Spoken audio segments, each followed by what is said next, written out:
Moi, ce qui m'a plu, c'est que Fabien est venu me voir, il m'a dit voilà, j'ai une idée, c'est une moissonneuse, il y a une ferme dans les années 50, il y a une moissonneuse qui débarque des années du futur, de 2070, et on va voir ce qui se passe, quoi. Donc, bah oui, comme projet d'écriture, ça m'a bien plu. En plus, bon, c'est la première fois que je co-écrivais, enfin, qu'on écrivait à deux, enfin, à quatre mains, enfin quatre doigts plutôt, parce qu'on tape directement sur l'ordinateur, comme ça. Et voilà, et ce qui est bien, c'est que bon, bah, ça devait être drôle, donc bah, c'est plutôt bien d'écrire une pièce drôle, et puis on n'a pas le même humour, donc c'était assez complémentaire. C'est-à-dire que bon, Fabien, si on le lâche, c'est un petit peu délirant, c'est même très délirant. Nous ne produisons plus de viande à partir d'animaux qu'il faudrait élever à l'air libre. C'est beaucoup trop dangereux. Les normes sanitaires sont très strictes et les risques de prolifération virale et bactérienne ne seraient pas maîtrisables. Alors, j'ai pas tout compris là.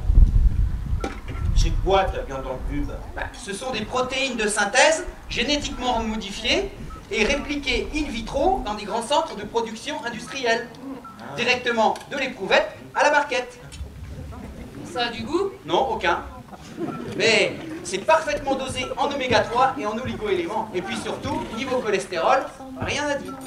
Et puis moi, j'ai essayé quand même de profiter de l'avenue du futur pour peut-être dénoncer quelques petites bricoles sur ce que pouvait devenir l'agriculture du futur si on continuait sur la lancée, qui était d'ailleurs partie des années 50 et où on est, voilà, nous on est un peu au milieu du gué, mais qu'est-ce que ça peut donner si on ne change rien dans les années futures? Donc voilà, entre mes jeux de mots et ces situations, bah, voilà, ça a donné quelque chose, enfin moi qui m'a fait rire en tout cas, voilà.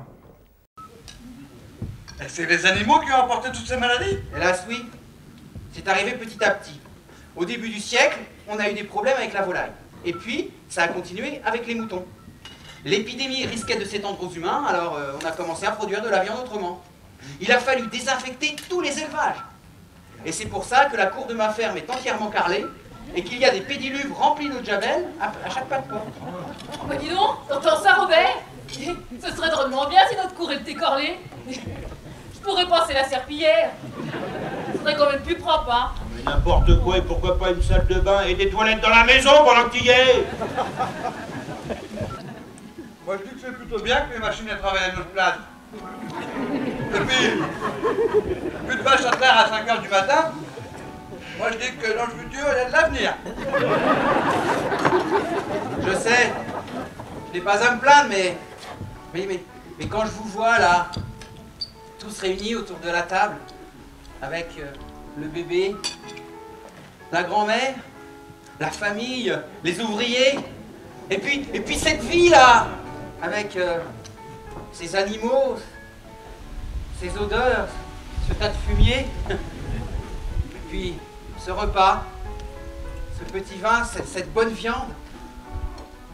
Je me demande si c'est pas plutôt le passé qui aurait de l'avenir.